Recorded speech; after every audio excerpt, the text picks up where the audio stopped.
मंगलम भगवान वीरो मंगलम गौतमो गणी मंगलम कुंद कुंदार्यो जैन धर्मोस्तु मंगलम सर्वमंगल मांगल्यम सर्वकल्याणकारकं प्रधानं सर्वधर्माणां जैनं जयतु शासनं।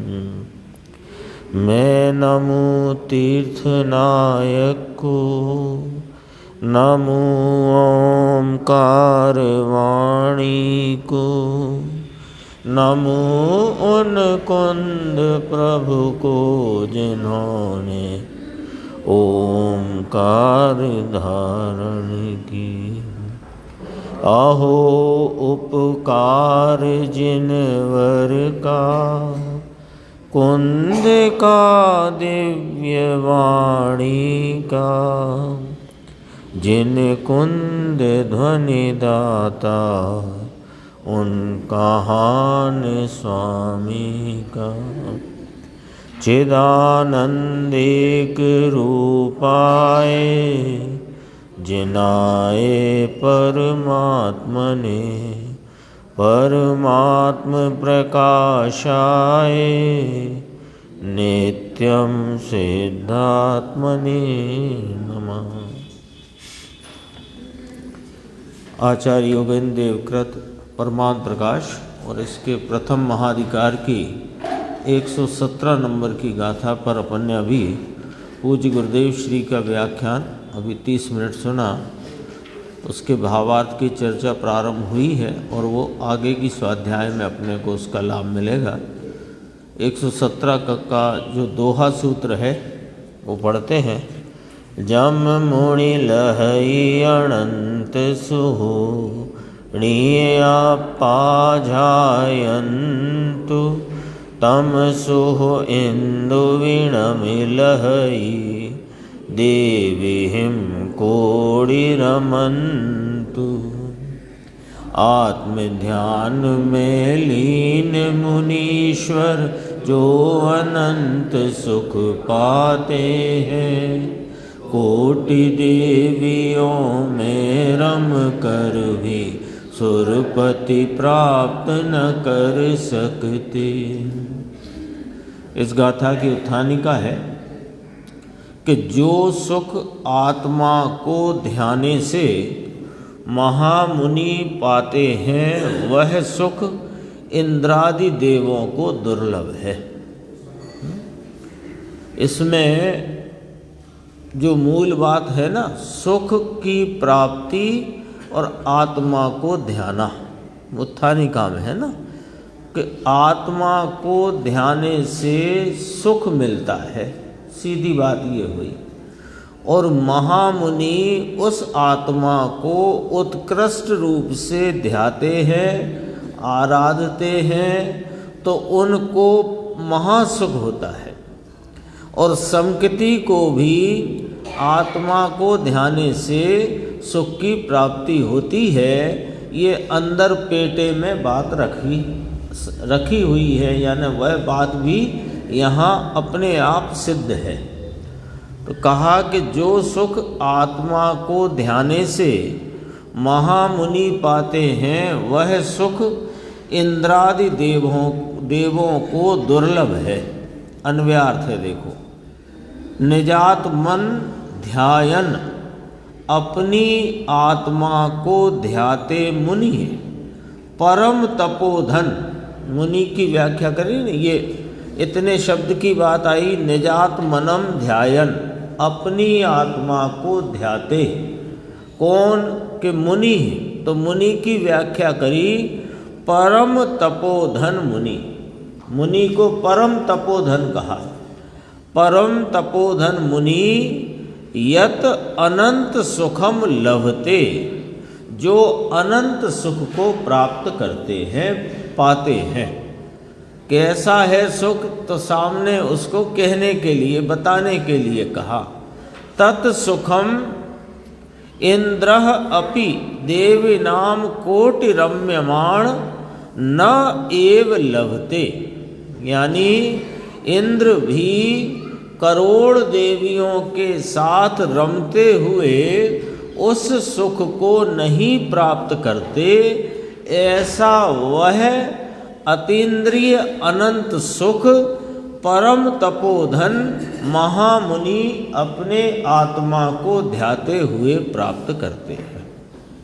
अभी चर्चा ली थी गुरुदेव ने कि कहते हैं कि सिद्धों का सुख कैसा, क्योंकि जो सिद्धों को सुख है वही जाति का सुख मुनिराजों को है, और उसी जाति का थोड़ा सुख समकिति आत्म स्वरूप को भान वाले समकिति को भी वह सुख थोड़ा है। वो थोड़ा है, मुनिराज को बहुत है और सिद्ध को पूरा है। अब कोई कहे कि कैसा है, तो बताने के लिए कदाचित ऐसा कहा कि जैसा देवों को इंद्रों को सुख है उससे अनंत गुना। तब गुरुदेव ने कहा कि उन्हें तो राग रूप वृत्ति है और राग दुख रूप है, तो जो इंद्रों को दुख है तो क्या सिद्धों को उससे अनंत गुना दुख है? गुणाकार कैसे करते हो? ये गुणाकार कर नहीं सकते। ये गुणाकार अनंत है, वो अनंतपना उस जाति का है ही नहीं।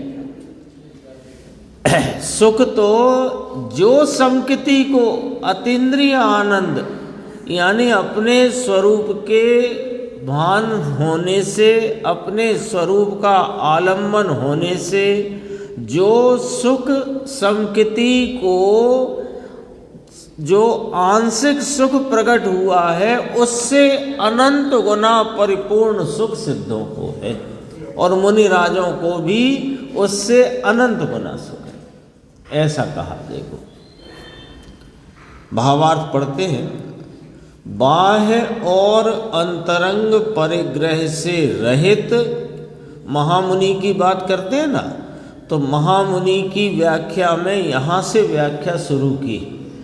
बाह्य और अंतरंग परिग्रह से रहित।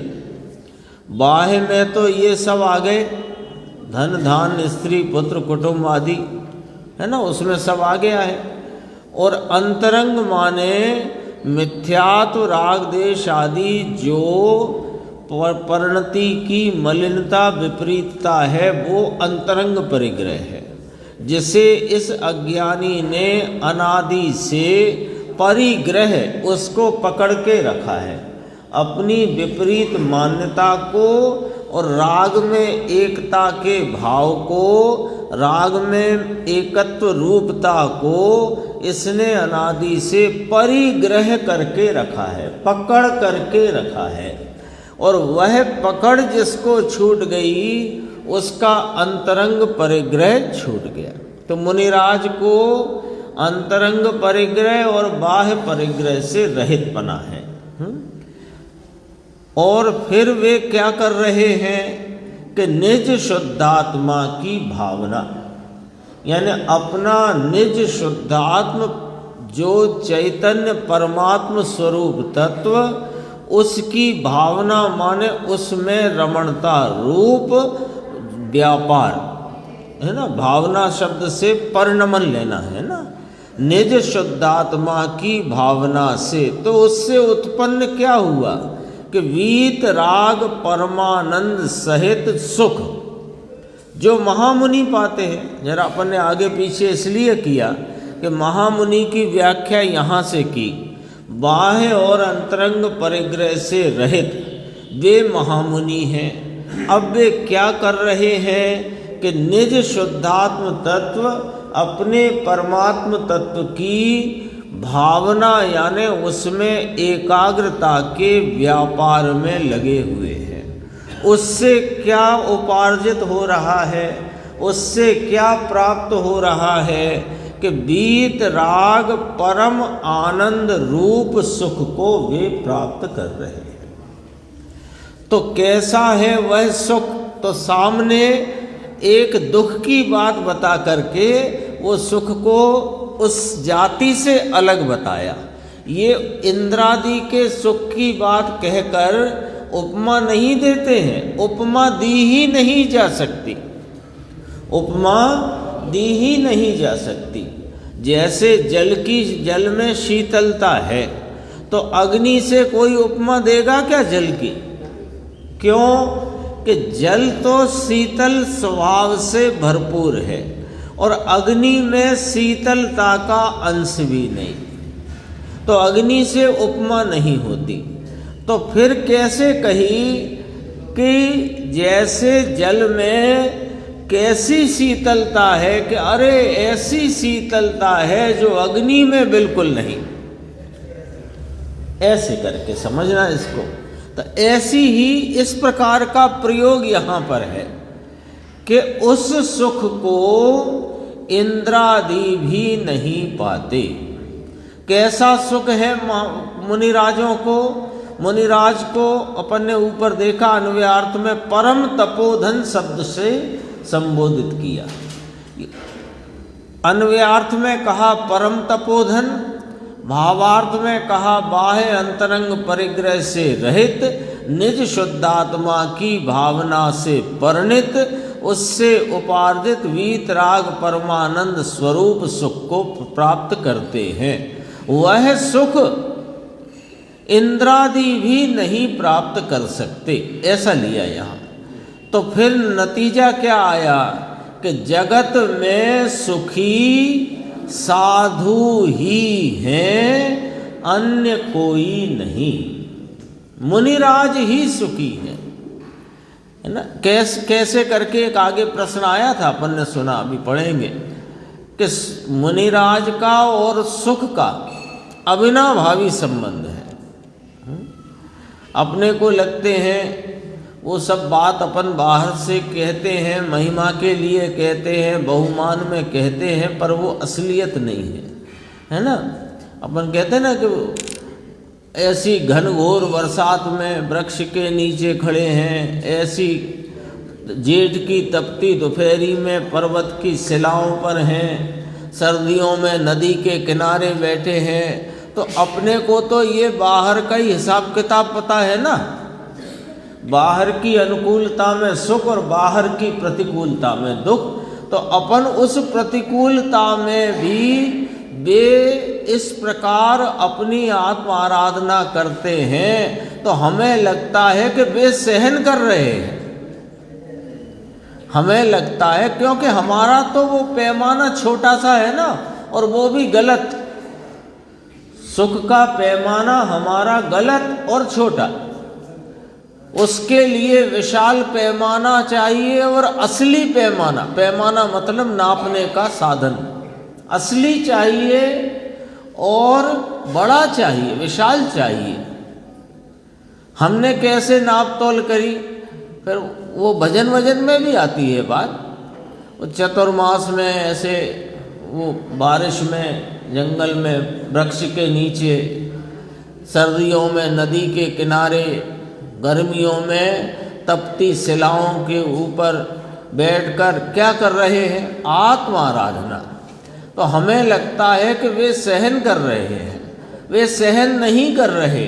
वे अंतरंग आनंद में इतने मशगूल हैं कि उन्हें बाह्य में होती ये प्रतिकूलताएं, वे उनका लक्ष्य ही वहाँ नहीं जाता। इसलिए मुनिराज बताओ दुखी है कि सुखी है? इस जगत में कोई सुखी है यदि तो मुनिराज ही सुखी। बोलो, अरिहंत और सिद्ध तो पूर्ण सुख को, पूर्ण आनंद को प्राप्त है। उनकी परिणति में तो अनंत चतुष्टय प्रकट हो गया है। अनंत ज्ञान, अनंत दर्शन, अनंत आनंद, अनंत सुख, अनंत वीर उनके तो प्रकट ही है। लेकिन जो आराधक हैं और जो अनाराधक हैं, तो अनाराधक के तो सुख की कणिका भी नहीं है। विराधक, जो आत्मा के विराधक हैं, उनको तो सुख की कणिका भी नहीं है। लेकिन जो आत्मा के आराधक हैं उसके 3 प्रकार, जगन आराधक, मध्यम आराधक और उत्तम आराधक। जो अविरति सम्यक दृष्टि चौथे गुण स्थान वाले वे जगन्य आराधक हैं, और विशेष स्थिरता को प्राप्त 2 कषाय चौकड़ी की अभाव रूप दशा में वर्तने वाले श्रावक वे मध्यम आराधक हैं। और जंगल में बसने वाले जिनके देह पर वस्त्र का एक धागा तिनका भी नहीं, ऐसे महामुनिराज वे आत्मा के, शुद्धात्मा के उत्तम आराधक हैं। और ऐसे उत्तम आराधक मुनिराज ही इस जगत में सुखी हैं, अन्य कोई नहीं। देखो लिखा कि नहीं, टीकाकार ब्रह्मदेव सूरी ने लिखा है ना।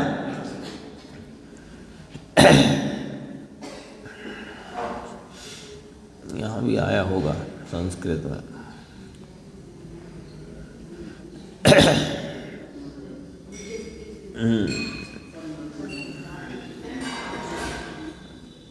ये तो फिर ये आ गया, मतलब यहाँ तो बिल्कुल स्पष्ट लिखा ना, हिंदी में अपन ने पढ़ा। अयम अत्र तात्पर्यार्थ बाह्य अभ्यंतर परिग्रह रहता स्वयं शुद्धात्म तत्व भावना उत्पन्न वीतराग परमानंद सहितो मुनियरत सुखम लभते तद देवेंद्र यादयो अपि न लवंत इति। है ना, यहाँ तो ऐसा करके आया कि मुनि ही उस सुख को प्राप्त करते हैं, देवेंद्र आदि भी उस सुख को प्राप्त नहीं करते हैं। ये वाली बात आई, और इसमें स्पष्ट किया है हिंदी में, जगत में सुखी साधु ही हैं, अन्य कोई नहीं। लो, जब भी सुख की बात चले, सुख संबंधी कोई विचार चित्त में आए कि सुख क्या है और जगत में सुखी कौन है, तो उसमें अपने को सदैव यह याद रखना है कि निज शुद्धात्मा की भावना से जो भाव सुख आनंद का उत्पन्न होता है वही सुख है, अन्य कोई सुख नहीं। और ऐसे निज शुद्धात्मा की आराधना करने वाले जो जगन्य मध्यम उत्तम आराधक हैं, उनमें यदि कोई सुखी है तो मुनिराज ही सुखी हैं और कोई सुखी नहीं। वे सुखी हैं, कम सुखी हैं, पर जगत में सुखी साधु ही हैं।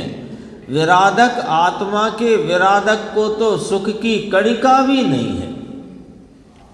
यही कथन अन्य शास्त्रों में भी कहा है, दह माने इत्यादि। इसका अर्थ ऐसा है कि महामोह रूपी अग्नि से जलते हुए इस जगत में, दह माने है ना, उसी में से ये अर्थ आया, महामोह रूपी अग्नि से जलते हुए इस जग में। छेड़ालाकार ने भी लिखा ना, राग आग दाह दहे सदा ताते समामृत से ही। वो दहन, वो जलाने वाली है, दाहक है। राग की आग दाहक है, जलाने वाली है, शांति को जलाती है।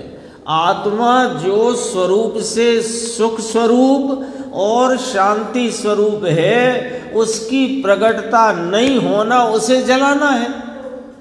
तो किसने जलाया है कि रागादि भाव उसको जलाते हैं। और रागादि कैसे उत्पन्न होते हैं कि पर में सावधानी रूप स्वरूप की भ्रांति रूप मोह से रागादि की उत्पत्ति होती है। देखो, महामोह रूपी अग्नि से जलते हुए इस जगत में देव, मनुष्य, नारकी, त्रियंच और नारकी सभी दुखी हैं, सब दुखी हैं। देव दुखी, देवों के ही संबंध में लगता है ना। अभी तो गुरुदेव ने कहा मनुष्य तो धान का ढींगड़ा है, यानी इसे तो गेहूं अनाज मिले तो ये चलता फिरता हिलता दिखाई दे।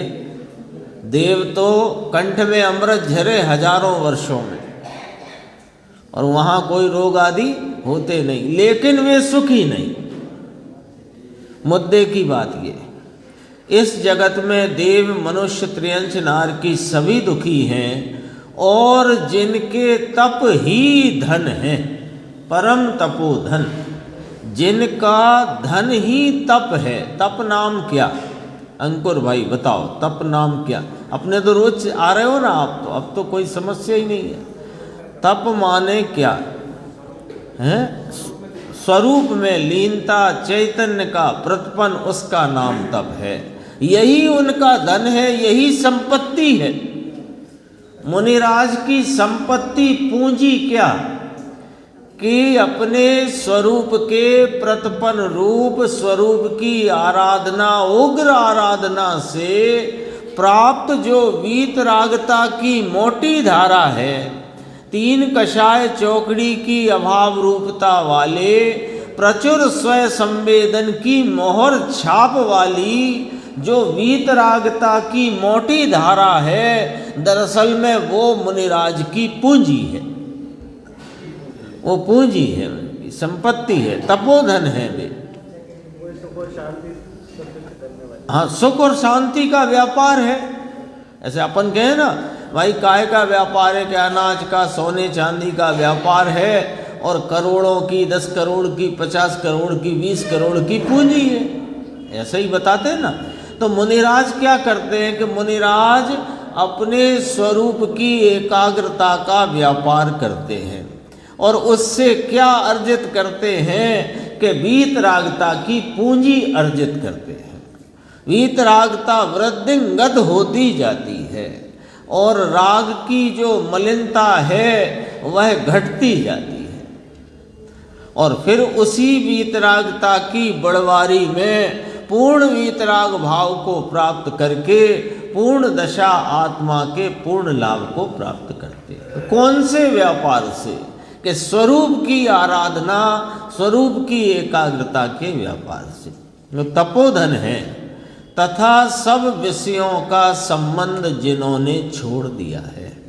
विषयों का संबंध थोड़ा व्यापक शब्द है ये। विषयों का संबंध यानी 5 इंद्रिय के विषय छोड़ दिए, ये थोड़ी सी जो व्याख्या है, ये थोड़ी सी संकुचित व्याख्या है। व्यापकता इसमें इस प्रकार है कि बहिर्मुखता में होने वाले सब ही विषय वे मुनिराज ने छोड़ दिए हैं, छोड़ दिए। हाँ, सभी परलक्षी। जो उपयोग की बहिर्मुखता में जितने भी विषय बन सकते हों, वे सब ही विषय उन्होंने छोड़ दिए। विषयों का संबंध, सब विषयों का संबंध जिन्होंने छोड़ दिया। देखो कितना मुनिराज का जीवन कितना पवित्र और कितना उत्कृष्ट और कितना सुखमय है। ऐसा नहीं है कि वे सब छोड़ छाड़ करके दुखी हो गए हों। अरे वे परम सुखी हो गए, परम सुख के भाव में वर्तते हैं, प्रवर्तते हैं। देखो, सब विषयों का संबंध जिन्होंने छोड़ दिया है, फिर पुनः क्या आया? ऐसे साधु मुनि जगत में सुखी हैं, और कोई सुखी नहीं। और सुख की प्राप्ति के लिए ही वे निरंतर अपने स्वरूप की आराधना कर रहे हैं। यही बात पहले आई थी। निज शुद्धात्मा की भावना से उत्पन्न हुआ जो वीतराग परमानंद सहित महामुनि जो सुख पाते हैं, उस सुख को इंद्रादि भी नहीं पाते। देखो गुरुदेव की व्याख्या अपन देखते हैं, पेज आ गया 524 यहाँ। गुरुदेव ने कहा ये मुनि की प्रधानता से कथन है। तो पेटे में क्या शामिल है वो भी देखो कि सम्यक दृष्टि को भी आनंद का अंश आता है। धर्म की शुरुआत करने वाला सम्यक दृष्टि अभी हो तो भी उसे अतीन्द्रिय आनंद का स्वाद तो आता है, परंतु थोड़ा। मुनि जो हैं उन्हें तो अनंत अतीन्द्रिय आनंद आता है। तो कहा अनंत तो आप अरिहंत के लिए कहो, सिद्ध के लिए कहो कि उन्हें परिपूर्ण कहेंगे, और वो परिपूर्ण को नाप तोल कहने के लिए अनंत कहते हैं। समझ में आई ना बात? थोड़ी बात को पकड़ना। मुनिराज को भी अनंत अतीन्द्रिय आनंद कहा और अरिहंत सिद्ध को भी अनंत अतीन्द्रिय आनंद कहा। तो दोनों में अनंत है, तो दोनों में कोई फर्क है कि नहीं? कि हाँ, फर्क तो है। क्या फर्क है? वो परिपूर्ण अनंत है, ये अपूर्ण अनंत है। लेकिन ये भी अनंत है और वो भी अनंत है। मनुष्य पर्याय की अपेक्षा भी हैं? मनुष्य पर्याय की अपेक्षा भी कह सकते हैं। नहीं, अनंत कैसे कहा? अब उसको यदि अपन अपेक्षा लें ना मुनिराज के अनंत आनंद की, सम्यक दृष्टि को जो अभी आनंद आंशिक प्रकट हुआ है उसकी अपेक्षा अनंत गुना है, तो अनंत कहा। क्योंकि विराधक को जो अभी आनंद ही नहीं है तो उससे तो कोई उपमा ही नहीं कर सकते। जैसे अभी अपन कह रहे थे कि जल की शीतलता की उपमा अग्नि से तो दे नहीं सकते, उसमें तो यही कहना पड़ेगा कि जल का स्वभाव शीतल है, ऐसी शीतलता अग्नि में कभी नहीं, कहीं नहीं। ऐसा ऐसे ही तो यदि अनंत गुणाकार मुनि के आनंद को यदि कहा जाए तो वो समकिति को जो स्वरूप के आलम्बन से प्रकट हुआ, वीतरागी अतीन्द्रिय सुख का जो अंश प्रकट हुआ है, उससे अनंत गुना है मुनि को, तो वो भी अनंत कहा। और अनंत सुख अरिहंत को सिद्ध को भी कहा, वो परिपूर्ण अनंत है, ये अपूर्ण अनंत है, लेकिन है अनंत, अनंत है।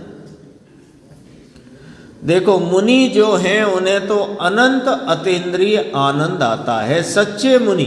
अब ये सच्चे कहना पड़ता है, अच्छा लगेगा क्या मुनि के साथ सच्चा मुनि कहना पड़े? मुनि माने मुनि,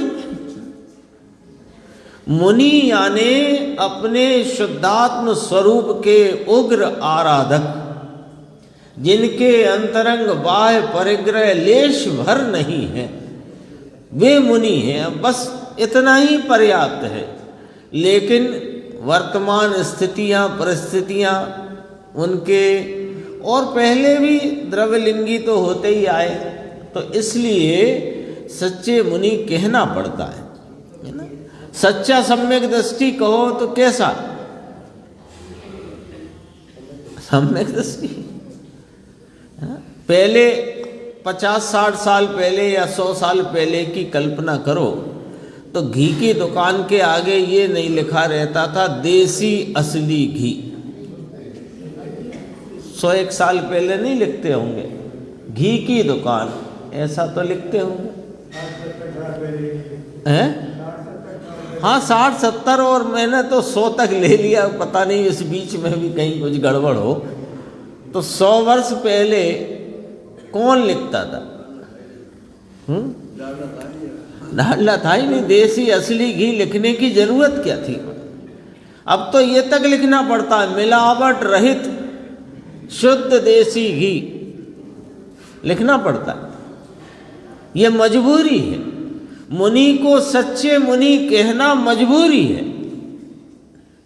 देखो सच्चे मुनि समझ में आया, ये पंच महाव्रत या नग्नपना वह कोई मुनिपना नहीं है। अब देखना जरा, पॉइंट नोट करने वाली बात, नग्नपना वह तो अजीव तत्व है, महाव्रत आदि के परिणाम हैं वे आश्रम तत्व हैं, और भगवान आत्मा वह ज्ञायक आनंद तत्व है। अब आश्रम को मुनि मानो तो मुनि तो जीव की पर्याय का नाम है ना। जीव की वह दशा परम वीतरागी भाव, वीतरागता और आनंद का प्रवाह रूप अवस्था भाव, वो मुनि है ना। अब नग्नपने को मुनि कहो तो नग्नपना तो शरीर का भाव है, वो तो पुद्गल की दशाओं में गया। तो नग्नपना वह अजीव तत्व है और महाव्रत राग रूप भाव होने से आश्रव तत्व है और भगवान आत्मा ज्ञायक आनंद तत्व है और इस आनंद में जो प्रवर्तित है वे मुनि हैं। दूसरे प्रकार से कहें तो भगवान आत्मा आनंद स्वरूप है और पंच महाव्रत आदि परिणाम दुख स्वरूप है, ऐसा भी कह सकते हैं। तो दोनों ही है मुनिराज को तो कि हाँ है ना दोनों। जितना आलम्बन अपने आनंद स्वरूप आत्मा का है उतना परिणति में आनंद का भाव बह रहा है और जितनी अभी कमजोरी से महाव्रत के 28 मूल गुण के 5 समिति गुप्ती के जो भाव उठते हैं, व्यवहार के जो व्रतादि के भाव वे सब दुख स्वरूप हैं। तो उतना दुख अभी मुनिराज को है, इतना यहाँ पर ये भी ज्ञात कराया। और अजीब माने शरीर का नग्नपना आदि वह जड़ स्वरूप है, समझ में आया। आगे के पेज पे आना 525 देखो। धर्म किसे कहा देखो। धर्म वह आत्मा का आनंद त्रकाली स्वभाव, वह धर्म वस्तु है त्रकाली, उसमें से है ना। ये धर्म वस्तु है ना, क्योंकि धर्म वस्तु किसे कहा कि वस्तु के स्वभाव को धर्म कहते हैं। इधर से पकड़ना बात को, पहले धर्म लिखा ना फिर कोमा लगाए, धर्म के बाद कोमा है। तो ये धर्म माने अब हम धर्म की यहाँ व्याख्या कर रहे हैं। धर्म किसे कहना, तो कहा कि आत्मा का आनंद त्रकाली स्वभाव वह धर्म है। पहले ये कहा, क्यों कि वस्तु के स्वभाव को धर्म कहते हैं। वस्तु स्वभावो धम्मो आता है ना, वस्तु के स्वभाव को धर्म कहते हैं। तो आत्मा भी वस्तु है, तो इसका स्वभाव जो है वो धर्म है। आगे ही ना बात एकदम लॉजिक से बात है। वस्तु के स्वभाव को धर्म कहते हैं, तो आत्मा का धर्म क्या हुआ कि उसका आनंद रूप वीतरागी जो त्रैकालिक स्वभाव है वो इसका धर्म हुआ। क्यों, किस अपेक्षा, वस्तु के स्वभाव को धर्म कहते हैं। तो आत्मा जीव पदार्थ इसका स्वभाव क्या कि वीतराग ज्ञान दर्शन आनंद स्वरूपता त्रैकालिक, वीतरागी ज्ञान आनंद स्वरूप त्रिकाली स्वभाव वह इसका धर्म है। तो रागादि भाव वो अधर्म है। अपने आप आ गई ना बात निकल करके। अब धर्म परिणति में कि ये तो स्वभाव हो गया त्रिकाली, और इस त्रिकाली स्वभाव का परिणति में प्रगट व्यक्त भाव वह परिणति रूप धर्म है। धर्म कहते हैं ना, धर्म किसे, एक कहते हैं अपन धर्म करना है, धर्म परिणित आत्मा, धर्म से धर्म इनकी परिणति में प्रकट हुआ है, तो ये पर्याय वाला धर्म है। लेकिन धर्म कहते किसे हैं, पहले मूल पे आना पड़ेगा ना कि वस्तु के स्वभाव को धर्म कहते हैं। तो आत्मा का स्वभाव क्या कि वीतरागी ज्ञान आनंद स्वरूप, ये आत्मा का स्वभाव है। तो ये वीतरागी ज्ञान आनंद त्रिकाली, ये त्रिकाली स्वभाव इसको धर्म कहा। तो ये तो त्रिकाली हुआ। अब परिणति में जो प्रकट होता है वो कौन सा धर्म है कि ये जो त्रिकाली स्वभाव है इसका जो प्रकट भाव, व्यक्त भाव जो पर्याय में व्यक्त होता है, प्रकट होता है, वो परिणति रूप धर्म है, बाकी सब अधर्म है। देखो, वह धर्म वस्तु है त्रिकाली, तो वो परिणति में कैसे प्रकट होता है? वो कि उसमें से एकाग्र होकर अपने धर्म स्वरूप धर्मी में एकाग्र होकर अतीन्द्रिय आनंद का स्वाद आना, उसका नाम धर्म है। ये धर्म की व्याख्या ऐसी समझ में आया। अतीन्द्रिय अनाकुल आनंद का वेदन, अंदर आना, जो अनादि से राग और द्वेष की आकुलता का वेदन जो है, उसे छोड़कर अतीन्द्रिय आनंद का वेदन, सुख का सागर भगवान, जिसने राग की एकता तोड़ डाली है और जिसने निज सुख का खजाना खोल दिया है। ये पूरी स्थिति रख दी सामने।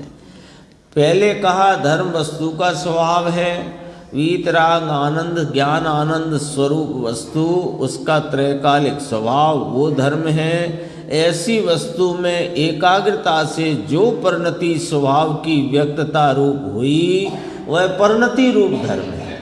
ठीक है ना? तो ये अनादि से जीव को क्या चल रहा है कि अनादि से राग देश की आकुलता का वेदन इसको चल रहा है।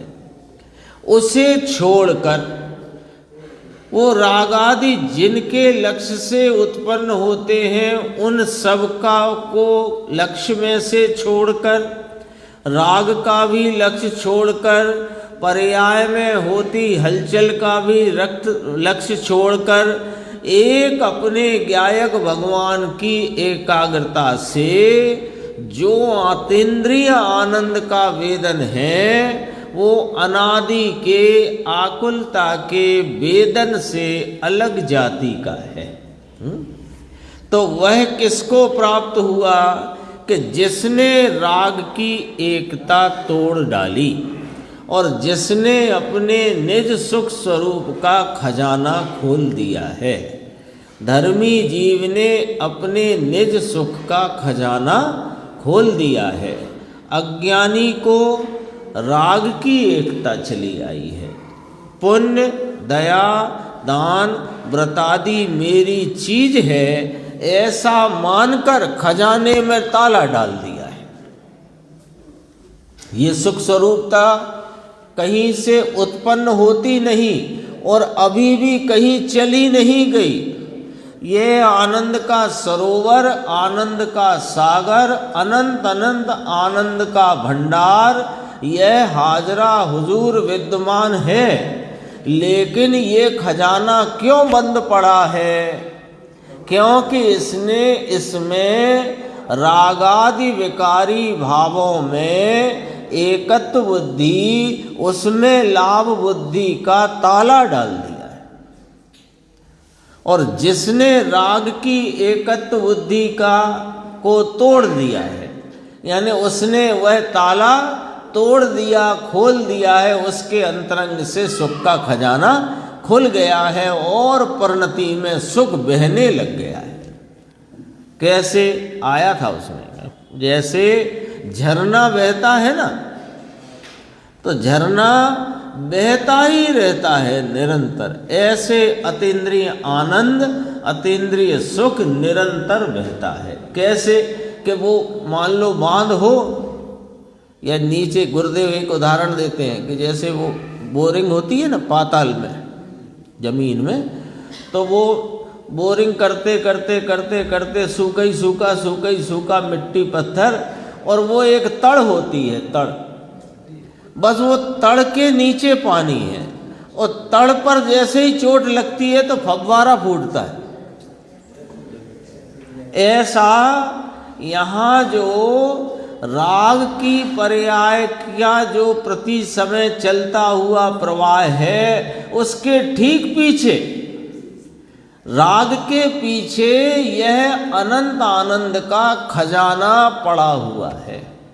वो राग की एकता का जो ताला टूटा, वो राग की एकता का भाव जहाँ टूटा, तो टूटा तो अंदर से फिर अतीन्द्रिय सुख का प्रवाह बह निकलता है। ऐसा है। देखो, अज्ञानी को राग की एकता, पुण्य, दया, दान, व्रतादि मेरी चीज है, उसमें लाभ मानता है। ऐसे करके इसने खजाना बंद कर दिया है, ताला लगाया है। क्या कहते हैं सेठ? तो एक आगे गुरुदेव से कुछ कहा, गुरुदेव ने कहा ये चाबी है। क्या चाबी है? कि मैं त्रिकाल ज्ञानानंद स्वरूप वस्तु हूँ, उसकी कीमत करे, उसका आदर करे, उसका आश्रय ले, ये चाबी है। नीचे देखो प्रश्न आया, पेज आ गया 526। अतीन्द्रिय आनंद का और मुनिपने का साहेब क्या अविनाभावी संबंध है? ऐसा करके प्रश्न किया। तो कहा हाँ, अविनाभावी संबंध है भाई, बात सच्ची सेठ बराबर है। यानी मुनिपना कहो या अतीन्द्रिय आनंद का स्वाद कहो, दोनों एक ही बात है। मुनिपना कहो या आनंद का भंडार, आनंद का प्रवाह कहो, एक ही बात है।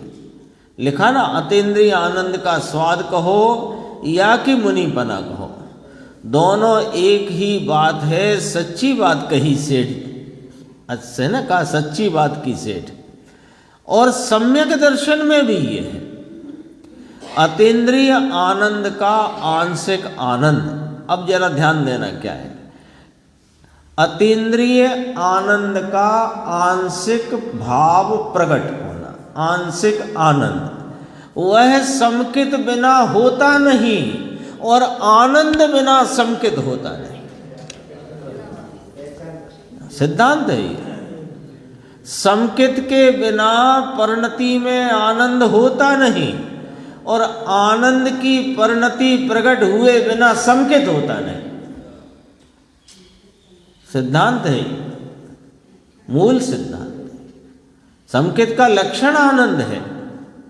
और आनंद प्राप्त कब होता है? कि जब जीव अपने स्वरूप का आलम्बन लेकर उपयोग आदि अनंत गुण, ज्ञान है ना, तो ज्ञान आदि अनंत गुणों की परिणति जब वर्तमान पर्याय स्वरूप का आश्रय लेती है, वहाँ आनंद का भाव प्रकट होता है, वही प्रतीति होती है। तो समकित आनंद बिना नहीं और आनंद समकित बिना नहीं, सिद्धांत है ये। यहाँ तो मुनि की बात विशेष ली है, अनंत आनंद लेना है ना। अब यहाँ अनंत आनंद का अर्थ किया गुरुदेव ने, बहुत आनंद। मुनिराज की अपेक्षा अनंत आनंद माने बहुत आनंद। वो जो अरिहंत परमात्मा सिद्ध भगवंत को अनंत आनंद है, वो परिपूर्ण आनंद है और उसका भाव अपरिमित अनंत है। यहाँ अनंत का अर्थ है बहुत आनंद। और भी चर्चा है, देखो ये 528 पे गुरुदेव ने एक बहुत गंभीर बात यहाँ पर रखी अपने सामने। कहा यहाँ आचार्य देव, योगेंद्र देव तो बहुत स्पष्ट करते हैं, खुली बात करते हैं। प्रभु के मुनिपना तो उसे कहते हैं स्वरूपे चरणम चारित्रम।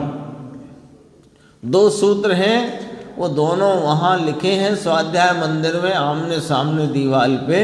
तो गुरुदेव ने उसको याद कराया, वहीं करते हैं, व्याख्या कर रहे थे वहीं पर स्वाध्याय, वहाँ याद कराया। स्वरूपे चरणम चारित्रम अपने हैं, है ना वहाँ स्वाध्याय मंदिर में, उस ओर है। एक ओर तो लिखा है सर्व गुणांश ते समकित, और एक ओर लिखा है स्वरूपे चरणम चारित्रम, है। तो दोनों ओर में दो है। मुद्दे की रकम, मुद्दे की रकम माने मूलभूत बात है ये। सर्व गुणांश ते समकित, समकित यानी अपने स्वरूप के भान पूर्वक अपने चैतन्य तत्व की प्रतीति, श्रद्धान, उसमें आप रूपता का विश्वास होना, इसका नाम समकित है। और अभी अपन ने पढ़ा कि समकित आनंद बिना नहीं और आनंद बिना समकित नहीं, है ना। समकित हो और आनंद नहीं, ऐसा नहीं। और आनंद चाहिए तो समकित बिना आनंद होता नहीं। तो जो ज्ञान की वर्तमान पर्याय ने अपने चैतन्य तत्व का आलम्बन लिया, तो वहाँ पर एक अकेली ज्ञान की पर्याय नहीं झुकती। अनंत गुणों की अनंत पर्यायें एक साथ इस द्रव्य स्वभाव का आलम्बन लेती हैं और उन सभी गुणों की निर्मल प्रगटता, व्यक्तता का आंशिक भाव प्रकट होता है, पर्याय में व्यक्त होता है और उन सब का वेदन उपयोग की दशा में होता है। तो उसका अर्थ हुआ सर्व गुणांश ते समकित, सभी गुणों के अंश रूप व्यक्तता का नाम समकित है। ये बात हुई। और एक बात कही, स्वरूपे चरणम चारित्रम, यानी महाव्रत का परिणाम चारित्र है कि नहीं है। 5 समिति 3 गुप्ती चारित्र है कि नहीं। तो फिर वो 28 मूल गुण चारित्र है कि नहीं। तो चारित्र कौन है? स्वरूपे चरणम चारित्रम, अपने आत्म स्वरूप में चरण नाम चरना, उसमें रमना, उसमें जमना, इसका नाम चारित्र है। नीचे देखो और अच्छी व्याख्या है। बीच में कहा आत्मा में कितने गुण हैं, तो कहा कि आकाश के जितने प्रदेश हैं। लोकाकाश के प्रदेश तो असंख्य है, पर लोकाकाश के अतिरिक्त जो अनंत आकाश है उसमें अंतिम प्रदेश कौन सा, ऐसा नहीं।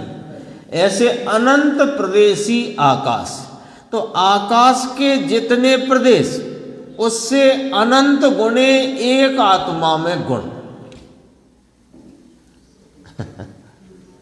ख्याल में लो, ये तो महिमा की वस्तु है। एक यही है जगत में महिमा करने लायक, अपना चैतन्य महाराज।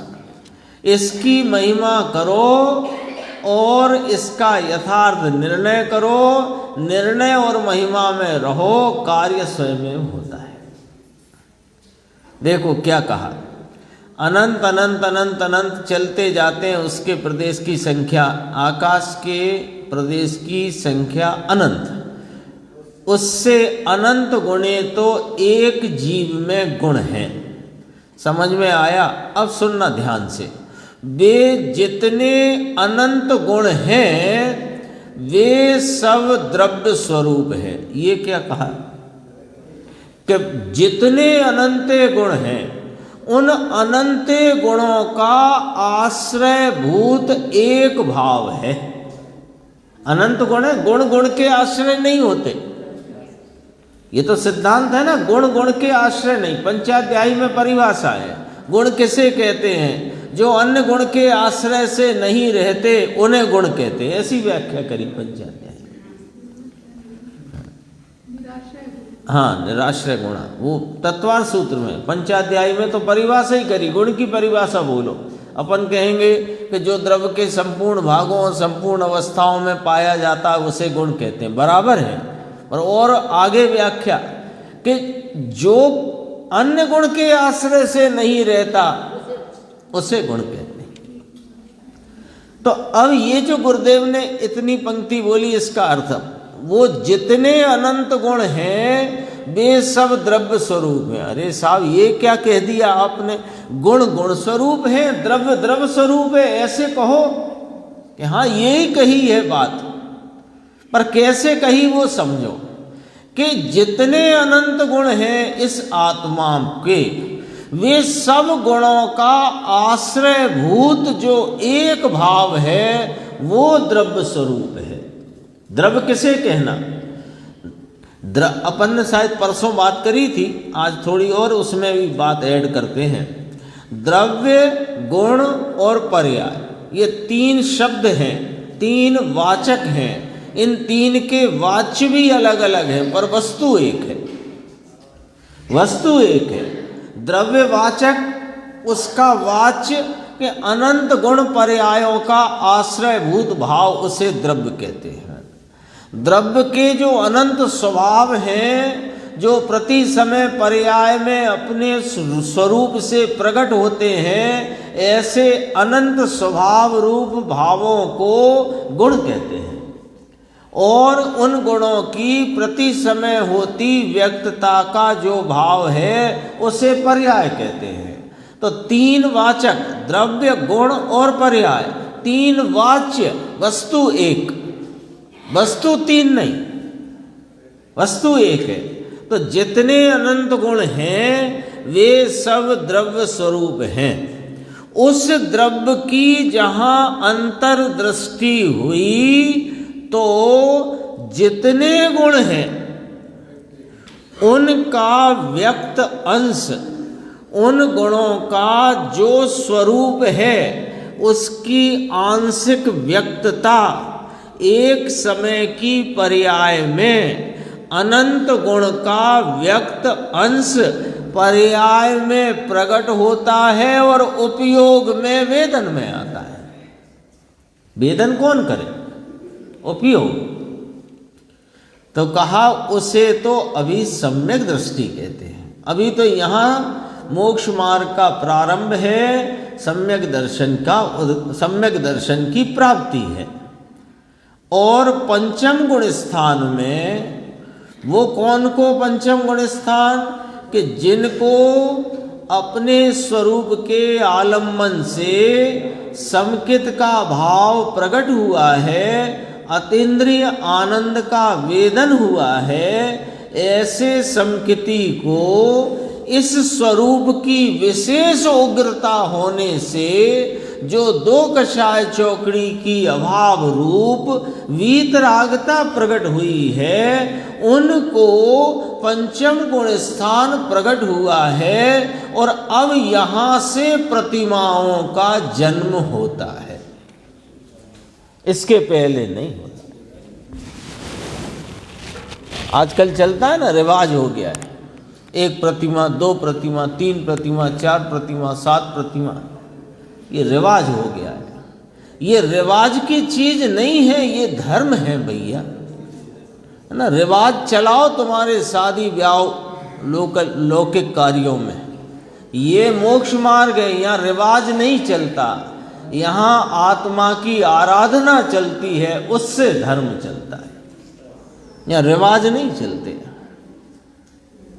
देखो पंचम गुण स्थान में जो सच्चे प्रतिमाधारी हैं, उन्हें तो अनंत गुणात्मक जो भाव प्रकट हुआ चौथे में, उसमें से विशेष आनंद की धारा आती है, उसे पंचम गुण स्थान कहते हैं। और जब पंचम गुण स्थान प्रकट होता है तब वहाँ पर पहली दर्शन प्रतिमा, फिर व्रत प्रतिमा, फिर आगे की प्रतिमाएं, इस प्रकार बढ़ता हुआ भाव वीतरागता का, अंतरंग में वीतरागता बढ़ती है और उस अनुरूप बाह्य में विकल्पों की वृत्ति उस प्रकार की होती है।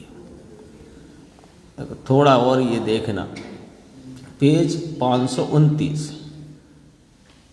गुरुदेव ने स्थानकवासी की एक उसमें से ये बात ली। देखो, नवि सोही देवता देव लोए, नवि सोई सेठ सेनापति नवि सोही, यानी देव सुखी नहीं, राजा सुखी नहीं, सेनापति सुखी नहीं, एगंत सुखी मुनि वीतरागी, ऐसा आता था। परंतु समझे तो कुछ है नहीं, अर्थ आए नहीं, है ना। एगंत माने एक मात्र सुखी वीतरागी मुनि ही है। तो कहा ये मुनि की महिमा गाई वहाँ पर। तो कहा परंतु मुनि कैसे, उसकी खबर नहीं होती। ये जो गाई ना जिनने स्थानकवासी में, एगंत सुखी मुनि वीतरागी, अब पता तो है नहीं मुनि कैसे होते, सुखी क्या। ये स्त्री पुत्र छोड़कर बैठे और त्यागी हुए वे सुखी, ऐसा अरे सुनो ना क्या कहा। तो पूछा मुमुक्षु ने कुछ पूछा है, वहाँ आया नहीं। देखो, धूल भी सुखी नहीं है। वापस आओ, वहाँ पर नहीं, भूल गए होंगे ना अभी। स्त्री पुत्र छोड़कर बैठा और त्यागी हुआ और माने कि मैं सुखी हूँ और सुख के मार्ग पर चल रहा हूँ। तो कहा सुनो, रुको और बात को समझो। धूल भी सुखी नहीं है, समकित का त्याग किया है। त्यागी हैं हम, तो त्यागी हैं, धर्म का त्यागी हुआ है, समकित का त्यागी हुआ है। ऐसा क्यों कहते हो? थोड़ा बहुत व्यवहार धर्म का पालन कर ही रहे हैं हम, तो धर्म का त्यागी हमें क्यों कहते हो? कि तुम वो जो बाह्य त्याग रूप और कषाय की मंदता के विकल्प रूप भावों में धर्म मान रहे हो, यही धर्म का त्याग है। समझ में आई बात? जो शरीर की बाह्य क्रिया, व्रतादि क्रिया और व्रतादि के विकल्प में, कषाय की मंदता में जो तुम धर्म मान रहे हो, ये धर्म का त्याग है, समकित का त्याग है। समकित का त्याग कैसे? कि मिथ्यात्व का पोषण है। तो समकित को तो तुमने दूर से ही नमस्कार कर लिया, जहां से दंसण मूलो धम्मो, जहां से धर्म का जो मूल है, धर्म की जो जड़ है, धर्म के वृक्ष की जो बुनियाद है, जड़ है, उसको तो तुमने दूर से नमस्कार कर लिया और आगे बढ़ गए। आगे वागे कुछ नहीं बढ़े, इसमें कहा ना, धूल भी नहीं। समकित का त्याग किया है, मैंने पर का त्याग किया, ऐसे भाव में समकित का त्याग किया है। यहाँ तो मिथ्यात्व का त्याग तब होता है जब अनंत धर्म स्वरूप बत्थु सहावो धम्मो, शुरू में आई थी बात, वही आई। वस्तु जो भगवान आत्मा, उसका स्वभाव त्रिकाली, अतीन्द्रिय आनंद, अतीन्द्रिय सुख, अतीन्द्रिय शांति, स्वच्छता, प्रभुता, उसमें लीनता होना, स्वरूप में लीनता चरना, उसका नाम चारित्र है। स्वरूप की दृष्टि की अभी खबर नहीं, और उसे चारित्र कहाँ से आया? यहाँ तो भगवान की बात है बापू, ये यहाँ कोई बाड़ा पक्ष की बात नहीं है। यहाँ तक अपनी चर्चा आई, शेष चर्चा आगे की सारी।